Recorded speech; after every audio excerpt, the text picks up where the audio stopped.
Scam 101. Laging hanap nila affordable. Bitin yung kas mo.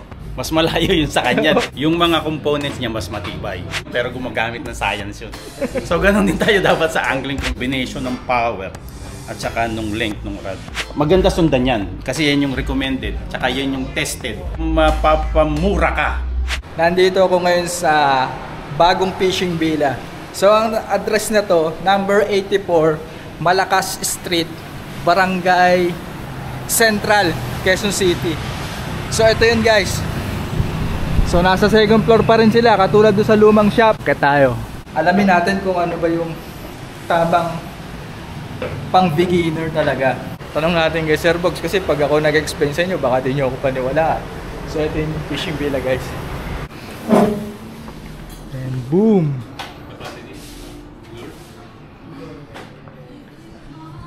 Si Sir Bogs, si Maki, spooling machine shit. Fuck! Boss A. Ayan. Hindi ko alam kung anong ginagawa na to dito. Si Jason. Shoutout mga boss. Si Adrian, nambubudol. Ayan. So tanungin natin si Sir Bogs kung ano ba ang pang beginner setup na marerecommend niya. Pag beginner, normally ang nire-recommend natin is yung medium light or medium setup. So bakit medium light, medium setup? Sa waters natin, yung size ng nahuhuli na isda, nagfi-fit siya dun sa range ng medium light, medium. Correspondingly, yung power niya, tama siya sa mga beginner kasi hindi siya masyadong malambot, hindi rin siya masyadong matigas. So kasi yung malambot, yung UL part medyo for advanced, advanced angler. Pag medyo matigas naman, going to MHH. Going naman yun dun sa mga sanay na mag-cast kasi nakakapagod pag yun yung ginagamit ng setup. Best case scenario, talaga, medium light, medium. Tapos ang range ng lure niyan, normally nasa mga 6 hanggang mga 29-30 grams. So, sweet spot talaga siya. So, yung 6 kung mga palm size na isda. Tapos, pag naman medyo mangilo hanggang 5 kilos. Yung mga 20 grams hanggang 30 grams na weight. Hindi mo marerecommend na ako, kunyari ultralight. Beginners, totally beginners. Tingin. Medyo, sabi ko nga kanina, malambot kasi pag ultralight. Pangalawa, yung lure selection mo pag ultralight, medyo limited ka between 2 grams hanggang 5 grams. Yes. So, hindi siya appropriate. Sabi ko nga, medyo advanced fishing na yung ultralight. Kasi yung mostly na nag-ultralight, for fun lang talaga. For fun. Yung natutuwa lang silang mag-cast ng maliliit na lure. Tapos, okay na sa kanila makahuli ng maliliit din na isda.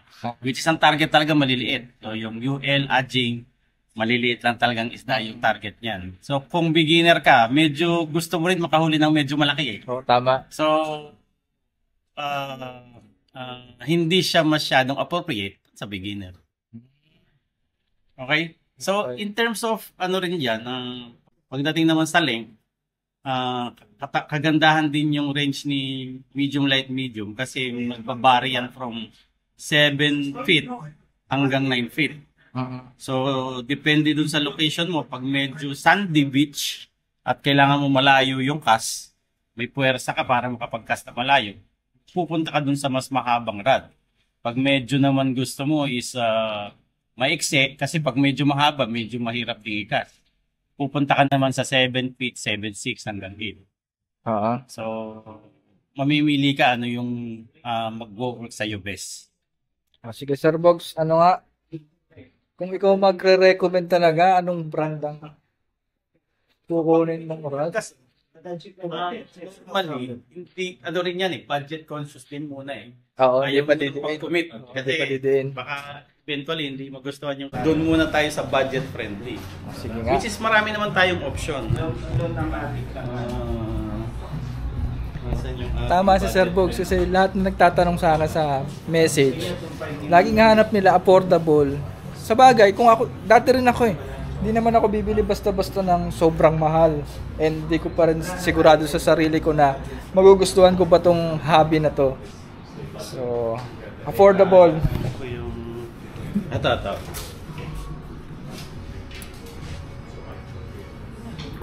Ano yan? Nobi? So, sa Nobi, mayroong magagandang option sa medium light. Going to medium. So, example itong Kinforce. Natin, ha? Ayan, oh. 86 ml. Ewan ko kung nakikita sa camera. So, sabi ko nga kanina, 7 to 9. So, magbabari yung length niya from 7 to 9. Ito, 8.6. So, medyo nasa high side siya. So, pag gusto mo malayong cast, maganda siyang option. So, sabi ko nga, ang application niyan, Sandy Beach, kasi kailangan malampasan mo yung rip current.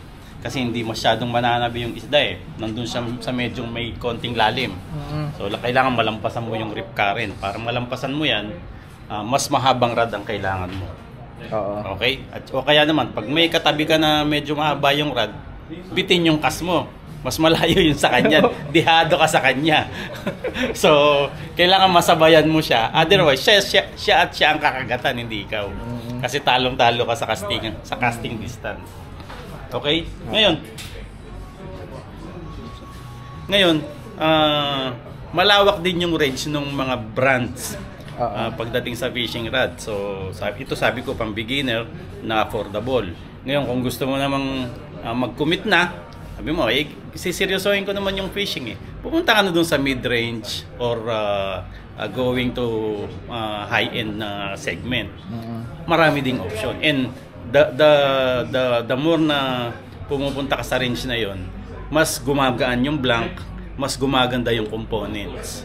So kung anong kaibahan niya dun sa affordable, mas magaan siya, so mas matagal kang makakapag-cast. So kung buong araw gusto mo mag-cast, pwede, hindi ka masyadong mapapagod. Pangalawa, yung mga components niya mas matibay. So, yung halimbawa, yung kanyang guides, mas maganda yung materials, yung branded na yung guides. Specifically, tayo dito sa Pinas, gusto natin yung Fuji guides. Para matagal sa saltwater. Para ring ano yan eh, para ring sa ibang commodities, meron tayong mga preference na brand. So sa guides, yun yung kumbaga yun yung top notch o best in class, siya yung benchmark pagdating sa fishing guides. Fishing rod guides yung si Fuji. Okay? So anong partner ng reel niya, anong size? So ang pag-partner mo ng reel dun sa rod, magdidepende dun sa haba at power ng rod. Sabi ko kanina, di ba, ML or M. So dito sa rod na to, sir. So itong 86 ml, ang best combination niya is size 3,000. 3,000 na reel. Pag bumaba ka ng konti, say 7.6 ang haba, 7 feet 6 inches, pwede ka mag 2.5, size 2.5. Ngayon, pag pumunta ka naman dun sa 9, or nag-increase ka ng power from ML to M, pwede ka naman mag 4, going to 5,000. So doon ka maglalaro, 2.5, 3,000, 4,000, 5,000. So ang key dyan, pag sinuksok mo yung rod, kailangan balanse siya. So maganda po tayo ng rod. Pa tayo ng reel. Reel pala rin. Sorry.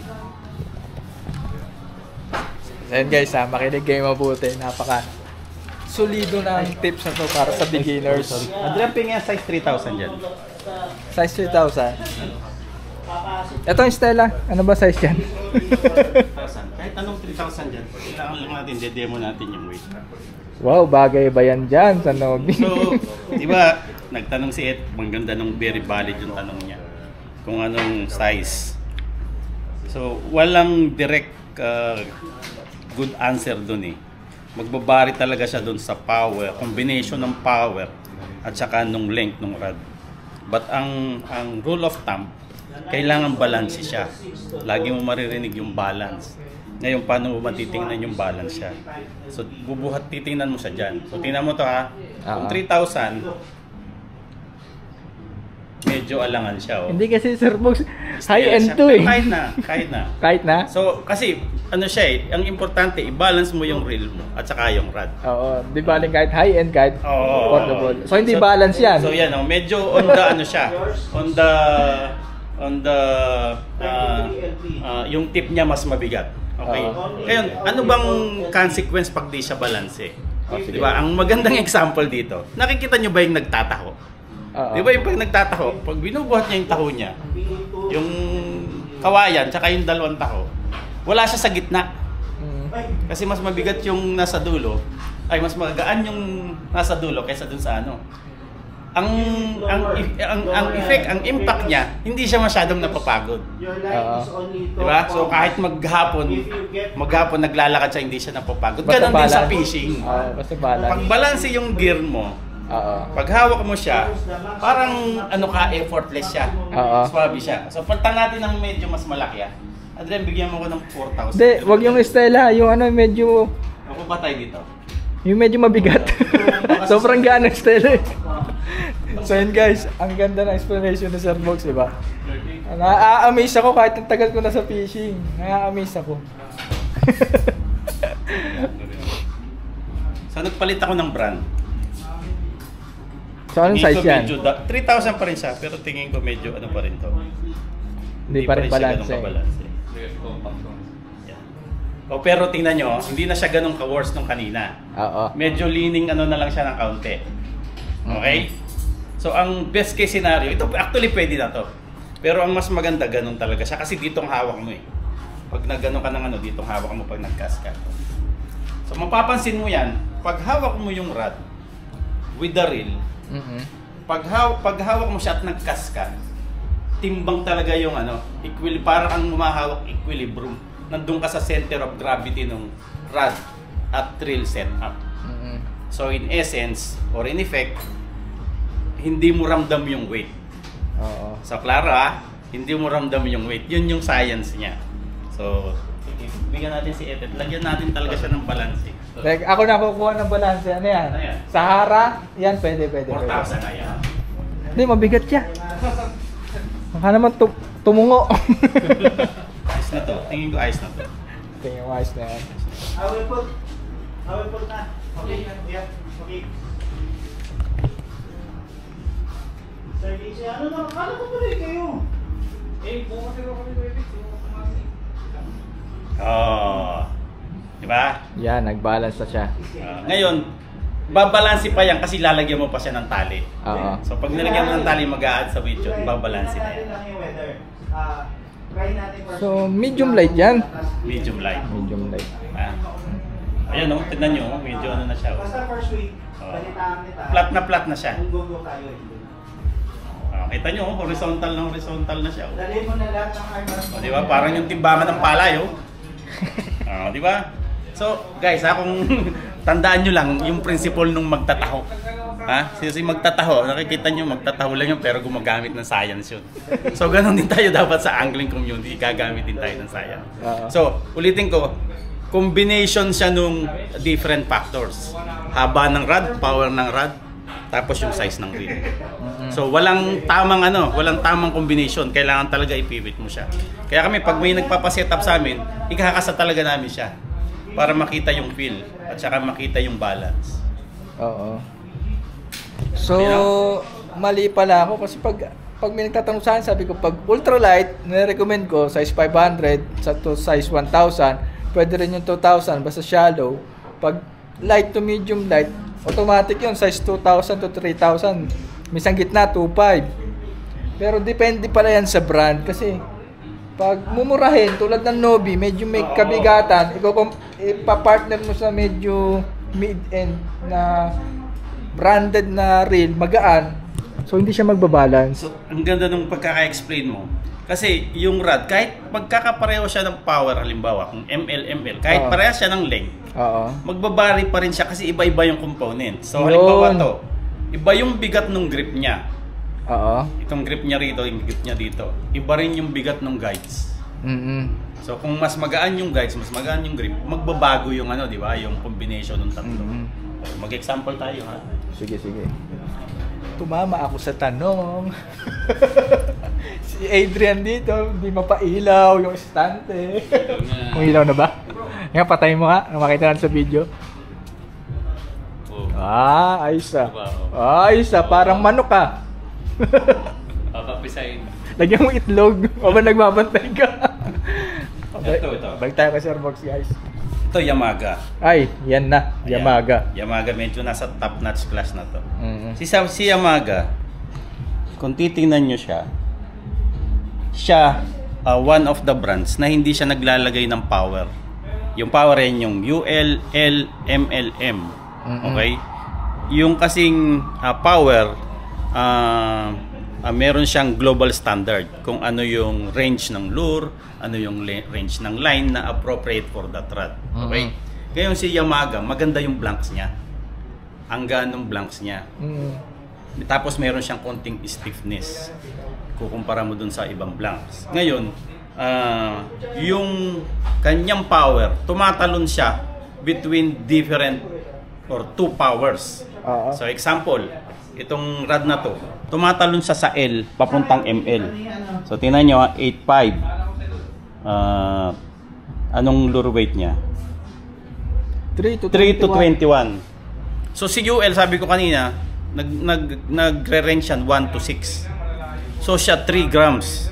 So pumasok siya sa gitna ng UL. Pinasukan niya pa yung UL range. Tapos 21 ML na yan. So pumasok medium. siya sa medium na siya. Actually, andun siya. Low side siya ng medium. Low. Pero sweet spot siya sa ML. So kung ako i-generalize ko siya, tinawiran niya yung UL, L, ML. Kaya kung makikita nyo sa description niya, ayun oh. Kita nyo? All range. Yes. So marami siyang tinalunan. Okay, ngayon magkakasa tayo ng range. So, pag sinabing pabili nga ako ng pang beginner pero may pera yung bibili, yan ang bibili mo. Ay, maganda to kasi tatalunan niya yung tatlong ano. So, isa lang yung rod niya, pwede siyang mag-cast ng maliit na lures, pwede rin siyang medyo mabigat. Magpapalit na lang siya ng line. Di ba? Sa line. Ayan oh. Ay. Itong 3,000, ito yung kinabit ko nung nauna. Doon sa isang rod. Hindi siya balanse. Pero 8.6 yun, ito 8.5. Halos parehas na parehas.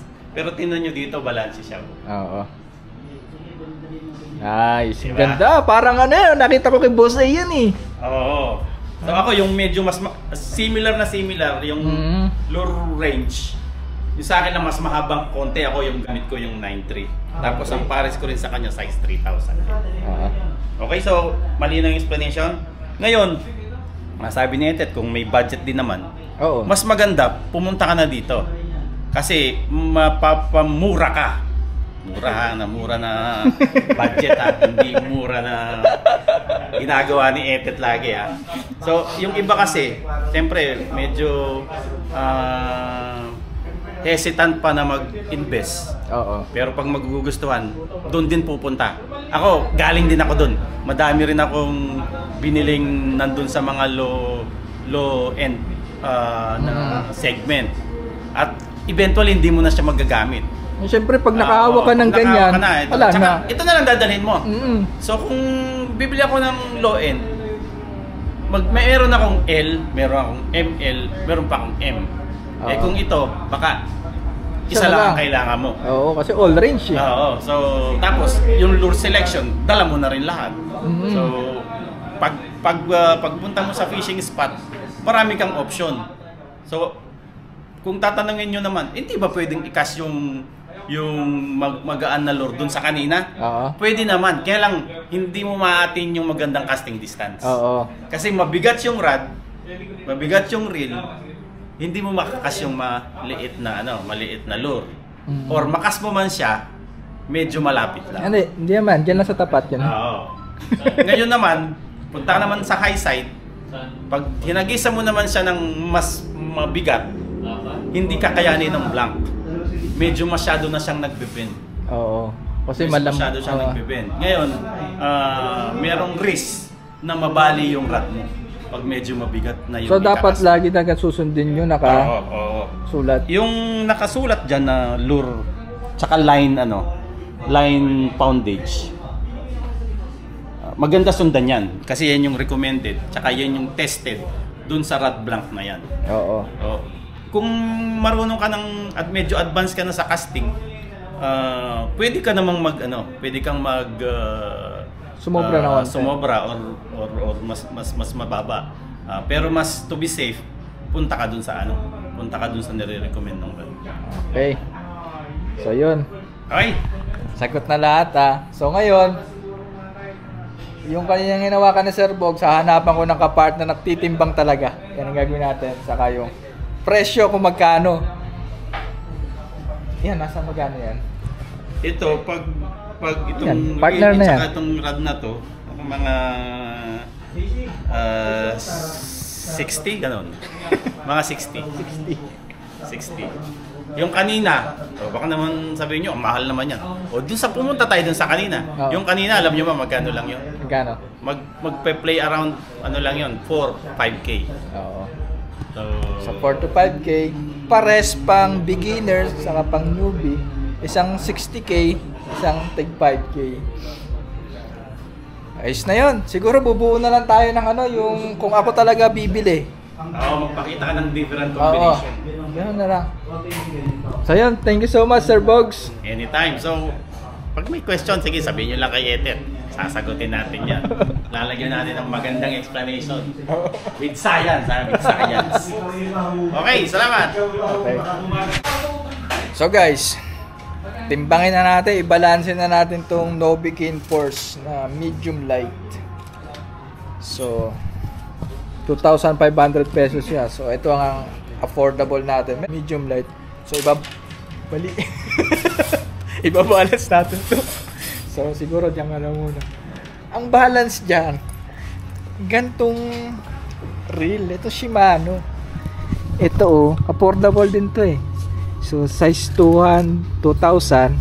Size 2.5. Ito, yan. Size 2.5. Balance to. Kabisado ko, affordable kasi ito lang afford ko eh. Ito na.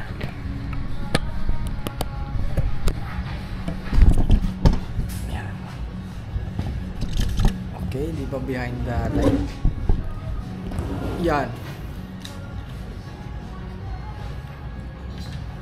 So, size 2,000. Ito pag hindi ito nag-balance, nako. Tigil na ako mag-fishing, sabi ko sa inyo. Hindi ko pa ito natetesting. Ito na. Tinang ina, mag-balance ka. Ay, di balance. Hindi, palitan natin. Don't be too surprised when you see me rise. I'm on the ground. Every move I make in this life is to run away from mine. So I'ma keep on stacking this